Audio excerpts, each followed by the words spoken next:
আসসালামু আলাইকুম, সকলকে শুভেচ্ছা জানাচ্ছি আমার চ্যানেলের স্পেশাল রেসিপিতে। আজ নিয়ে এসেছি গরুর বটবুনা। এই বটবুনাটি বেগুন দিয়ে করেছি, যা খেতে অনেক বেশি টেস্টি হয়। ভাত, পোলাও, খিচুড়ি সবকিছুর সাথেই মানায়।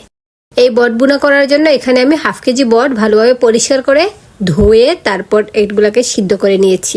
এই বটগুলো আমি প্রায় 50% সিদ্ধ করে ফেলেছি, আর এগুলো হলুদ দিয়ে একটু সিদ্ধ করেছি। এখন চুলায় চলে আসছি। চুলায় একটি প্যান বসিয়ে দিয়েছি, এর মধ্যে পর্যাপ্ত পরিমাণে তেল দিয়ে দিচ্ছি। এখানে আমি সয়াবিন তেল দিয়ে এই বুনাটি করছি, আপনারা চাইলে সরিষার তেল দিয়েও করতে পারেন। এখন এই তেলের মধ্যে দিয়ে দিচ্ছি আস্ত মশলা। এর মধ্যে এক টুকরা দারুচিনি, দুটো তেজপাতা, 4-5টি এলাচ। তেলের মধ্যে মশলাগুলো একটু ভেজে নিয়েছি যেন এর স্মেলটা ভালোভাবে ছড়ায়। এখন দিয়ে দিয়েছি হাফ কাপ পরিমাণে পেঁয়াজ কুচি। পেঁয়াজটাকে এই তেলের মধ্যে কিছুক্ষণ ভেজে নিচ্ছি। পেঁয়াজের মধ্যে শুরুতেই দিয়ে দিচ্ছি লবণ। এখানে পরিমাণ মতো লবণ দিয়ে দিচ্ছি। 1 চা চামচ পরিমাণে লবণ দিয়ে দিলাম। লবণটা দিয়ে ভালোভাবে স্প্যাচুলা দিয়ে নেড়েচেড়ে দিচ্ছি যেন পেঁয়াজটা পারফেক্টলি ভাজা হয়, এবং এই লবণটা দিয়ে দিলে সহজেই নরম হয়ে আসে। স্প্যাচুলা দিয়ে নেড়েচেড়ে দেওয়ার পর এখন এর মধ্যে দিয়ে দিচ্ছি 1 চা চামচ রসুন পেস্ট, সাথে দিয়ে দিচ্ছি 1 চা চামচ আদা পেস্ট। আদা এবং রসুন পেস্ট দেওয়ার পর ভালোভাবে ভেজে নিচ্ছি যেন এই আদা এবং রসুন পেস্টের কাঁচা গন্ধটা চলে যায়। এখন এর সাথে আমি একে একে শুকনো মশলাগুলো দিয়ে দিচ্ছি। শুরুতে দিয়ে দিয়েছি হাফ চা চামচ হলুদের গুঁড়া, সাথে দিয়ে দিচ্ছি 1 চা চামচ মরিচের গুঁড়া। 1 চা চামচ মরিচের গুঁড়া, মরিচটা ঝাল সেজন্য 1 চামচ দিয়েছি। আপনারা পরিমাণে আরও বাড়িয়ে দিতে পারেন, কারণ এই বটবুনাটা ঝাল ঝাল হলেই খেতে ভালো লাগে। এখন দিয়েছি 1 চা চামচ জিরা গুঁড়া, সাথে দিয়ে দিয়েছি হাফ চা চামচ ধনিয়া গুঁড়া। এখন মশলাগুলোকে একটু ভেজে নিচ্ছি। এখানে এখনও গরম মশলা গুঁড়াটা দেইনি, পরবর্তীতে দিয়ে নিব। ভালোভাবে নেড়েচেড়ে এখন এর মধ্যে দিয়ে দিচ্ছি শাহি গরম মশলার গুঁড়া। এই শাহি গরম মশলার গুঁড়াটা আমার ঘরেই তৈরি করা, সেই রেসিপিটি আমার চ্যানেলে দেওয়া আছে, আপনারা চাইলে দেখে নিতে পারেন। এই বটবুনায় মশলার পরিমাণগুলো পারফেক্ট না হলে খেতে ভালো লাগে না। বটের মধ্যে থাকা গন্ধটা চলে যাওয়ার জন্য পারফেক্টলি মশলা দিয়ে রান্না করতে হবে। পেঁচুলা দিয়ে নেড়েচেড়ে এখন আমি এর মধ্যে অল্প একটু পানি দিয়ে মশলাটাকে কষিয়ে নিচ্ছি। এই মশলাটাকে আমি পারফেক্টলি কষাবো, এতে করে বটবুনার স্বাদটা পারফেক্ট থাকবে। মশলাটা পারফেক্টলি কষানো না হলে খেতে ভালো লাগবে না। প্রথমে হাফ কাপ পরিমাণে পানি দিয়ে কষিয়েছি, এখন আবারও হাফ কাপ পরিমাণে পানি দিয়ে কষিয়ে নিচ্ছি। মশলাটা আমি পারফেক্টলি কষাই, এতে করে এই বটবুনাটা খেতে অনেক বেশি টেস্টি হয়। মশলাটা 2-3 মিনিট জাল করে নেওয়ার পর পারফেক্টলি কষানো হয়েছে, উপরে তেলটা ভেসে এসেছে।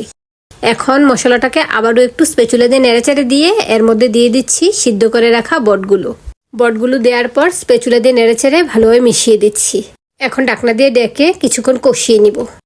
যেহেতু এই বটগুলো আগেই 50% সিদ্ধ করা, সেহেতু খুব বেশি সময় লাগবে না। ঢাকনা দিয়ে ডেকে কিছুক্ষণ পর ঢাকনা তুলে আবারও নেড়েচেড়ে দিয়েছি। ঝোল দিয়ে সিদ্ধ করার আগে ভালোভাবে আমি কষিয়ে নিব, এতে করে এই বটের ভিতর মশলাটা পারফেক্টলি ঢুকবে। ভালোভাবে না কষালে মশলাগুলো এই বটের মধ্যে ঢুকে না, সেজন্য প্রায় 4-5 মিনিট সময় নিয়ে এভাবে কষিয়ে নিয়েছি। ভালোভাবে কষানো হয়ে গিয়েছে, পানীয় ভাবটা একেবারে শুকিয়ে এসেছে। এখন এর মধ্যে 1 কাপ পরিমাণে পানি দিয়ে বটগুলোকে সিদ্ধ করে নিব। অবশ্য খুব বেশি সময় লাগবে না। এখন ঢাকনা দিয়ে রেখে দিচ্ছি এই বটগুলো সিদ্ধ হওয়ার জন্য অপেক্ষা। ঢাকনা তুলে একটু পরপর নেড়ে দিই।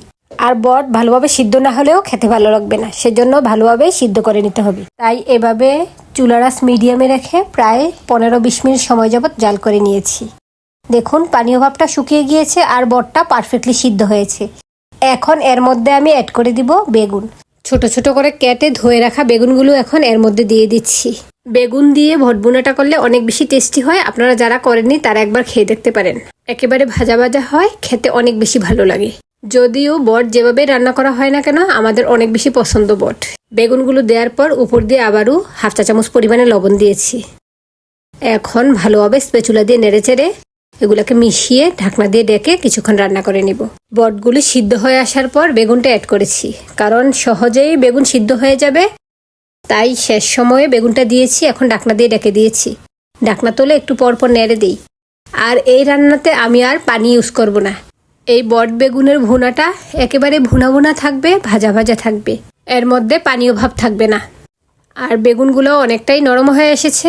এই বেগুনগুলো সিদ্ধ হতে খুব বেশি সময় লাগে না, সেজন্য অনেকটাই হয়ে এসেছে। এখন এই মুহূর্তে আমি 1 চা চামচ পরিমাণে গরম মশলার গুঁড়া দিয়ে ভালোভাবে নেড়েচেড়ে ঢাকনা দিয়ে ঢেকে দিয়েছি। ঢাকনা তুলে কিছুক্ষণ পর নেড়েচেড়ে দিচ্ছি। এরই মধ্যে বেগুনগুলা একেবারে ভাজা ভাজা হয়ে গিয়েছে, ভাজা ভাজা হয়ে সিদ্ধ হয়ে মিশে গিয়েছে। এখন এর মধ্যে দিয়ে দিয়েছি 4টি কাঁচামরিচ। অবশ্য শুরুতেই আমি পর্যাপ্ত পরিমাণে মরিচ দিয়েছি, কাঁচা মরিচটা দিয়ে দিয়েছি সুন্দর ফ্লেভারের জন্য। ঢাকনা দিয়ে ডেকে দেই, ঢাকনা তুলে একটু পরপর নেড়ে চেড়ে দিই। এই বটবুনাটি পোলাও, খিচুড়ি এবং কি পরোটা দিয়ে খেতেও ভালো লাগে, অনেক বেশি টেস্টি হয়।